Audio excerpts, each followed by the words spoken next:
Hello there, Sir from 17 once again, introducing you to my beginner's guide to Master Ninja mode on Ninja Gaiden Sigma. This is the second section to chapter 12, and we're going to be fighting some more worms. So, if you thought one worm was bad, you're going to be taking two on at the same time, so your worm practice will be quite polished by the end of this level. And the general premise of what we're doing right now is we're killing worms to get these tablets, to put them on these altars, which open up the next section to get to the next worm, to get a tablet to put on an altar. And it's pretty contrived stuff, and if it's your first time through the game, you might actually struggle on finding where to go, because it's not that clear. But if you're doing this on Master Ninja, I assume that you know where you're going, and you're just watching this for the fights, for a little inspiration on, you know, how to get through some of them, or just to see somebody get through them. Oh, I said get through them. Watch this shit, man. These guys are beating me up. But I know a safe spot. Dun, dun, dun, dun, dun. If you stand where I'm standing, these guys will never ever come for you. The only time they can even remotely risk it is if you move into the level, or if they spawn on you like that guy just did. Luckily enough, use the derby, use this safe spot, and you'll be able to kill them all very simply. It's such a cheeky spot, and it makes up for the fact that I got my ass kicked earlier, so use that as soon as it starts. Do not get juggled like I did, and you'll probably have a lot more life than I do. But all we have to do now is move back the way we came towards another doorway that was previously flooded, that we've just relieved of water from using that item, whatever it was. And I actually do enjoy this part of the game. When I first did it, I hated it. I thought it was just bullshit. But once you figure it out, I think it's because I like the bosses. I don't mind the worms. The only problem with this section coming up is there's a very challenging Ryu clone, and there's the Paz Zul fight, which I fucking hate. That is one of the fights where I get super sloppy because I just don't enjoy doing it, and I got stuck on him for a long time because I can't get the loop to work. I just get injured and it frustrates me. Mix in the fact that every so often enemies spawn when you get his life down, and just the fact he's a spamming piece of shit. He's got moves that I couldn't figure out how to dodge him. I just don't like him. And I've seen a video on YouTube of a guy killing with the UF when he's got low life, and it is amazing. He literally kills the two imps that attack him and uses their essence to do an UT, and it murders him. And I tried to do it myself, and I just couldn't do it. Like, there were times when it was really helpful and it was really successful, but I couldn't do it nowhere near as cleanly as that guy did it, and he made it look easy. And yeah, I just couldn't do it, people. So instead, you get to witness a really messy fight, which I didn't enjoy one bit, but it was the one I beat him on. I was like, I'm fucking keeping it, because that guy's a dick, and I don't want to do him again. Oh, be very careful on this area too, because you will get attacked by a bunch of ghost fish when you move into this next area. I'm going to use the same strategy I use on all the ghost fish, which is I think it's 4 squares, then jump square, and then back into the 4 squares, because there's enough invulnerability frames to not get hit, not get caught. Obviously the ghost fish can be a pain in the ass, they can be a massive nuisance, and grab you anyway, so just bash all the buttons to try and get them off. And I'm not actually sure why I'm doing this. I'm telling myself I'm doing it for essence, but I don't need essence. So, I don't know, maybe I was doing it to kill the fish, and to be truthful, this is not the way you want to do it. This is a protracted way of doing this. And I'm just going to keep doing it, and keep doing it, because that's who I am, apparently. If you're low on Nimpo, the ghost fish are great for replenishing it without using an item. And this fight coming up can be quite difficult. So when you come down here, don't forget the Scarab, just there. There is a Muramasa store if you want to buy something, which I don't think is on the original Xbox version, so that's kind of nice. And there's going to be a bunch of ghost fish as we move towards the boss, but as soon as we get through the corridor, the 2 worms will show up. And it's the exact same principle here. Use the derby, charge your UT if you get the opportunity to do it, dodge their attacks and make them pay if they get sloppy. The only difference is now you have to watch 2 of them, and you can get unlucky in this fight, because sometimes the worms will synchronize their attacks where they're doing exactly what you want them to do, and you can just destroy them. Other times they'll stagger each other and they'll start spamming the projectile, and it can become a lot more challenging than it needs to be. But that blocks your exit, and this is the fight. So do not go in the water. As soon as it spawns, if he starts firing at you, he'll generally fire 3. And you'll notice they've kind of staggered each other, where they were both firing at me.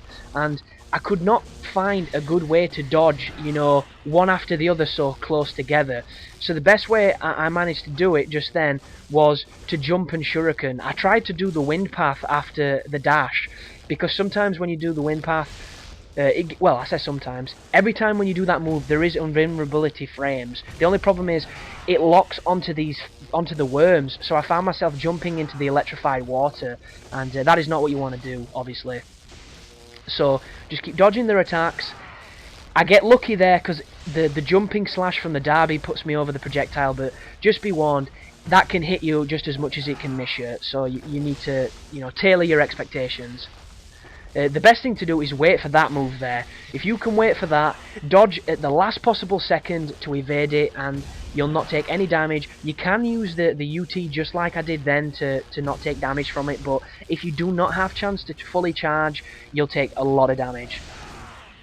And right now they seem to be... Oh, he's coming out at me. I got super lucky then, and I managed to get a full combo in. But that attack can come out of nowhere, and it can really mess you up. So there's the first worm. As soon as it's just one, he's generally very simple because he gets a little bit more aggressive than he was before, and you can generally hit him with a lot of the UTs like I just did then. So it all depends on the AI, people, that fight. You can have a bad time, you can have an easy time. It all depends on kind of the look of the draw and knowing the pattern and how to respond. But as I've just shown, very simple fight when done correctly. And then you can go pick up the chest and continue through the area. Get the gold scarab. And this is when it gets a little bit mazy coming up, because there's no real reason for coming through this area. I mean, sure, you pick up something that enables you to get something else, but it just seems, I don't know, a little bit tacked on. But as you push forward, you will get attacked by a bunch of these little bug guys, so just use the derby to clean them up. It's such an easy technique to do, it doesn't take any skill, and it's... I don't know about your people, but I never get bored doing the ultimate techniques on these games. I never, you know, sit there and think, that's boring, or that I've done that so many times now, I'm sick of seeing it. This is not like summoning GFs in Final Fantasy VIII. I got to the point where I was sick of boosting them motherfuckers, because if you purchased a skill, you could tap square to make them stronger. And if you have no idea what Final Fantasy VIII is, then that's pretty unlucky, and you've probably missed out on a gem. But there are two ways to go here. You can move up onto the rocks, which will trigger a fight with some imps, which I never do because it's such an awkward battlefield, and whenever you're jumping in Ninja Gaiden, the last thing you want is somebody attacking you, because they'll juggle you and they'll do more damage than they should. So I go down this area, I get caught by that bitch. What a pussy. And I'm just going to spam more ultimate techniques on these guys because it's just the easiest way to deal with them. If you're wanting to get a lot of essence in these kind of fights, absorbing it through ultimate techniques diminishes the value, so just bear that in mind. I'm not too sure if I've mentioned that. It is pretty standard Ninja Gaiden stuff, and if you're watching this for Master Ninja, then you probably already know that, and I don't want to be the, you know, the patronising guy that goes over everything several times per video, because it's not necessary.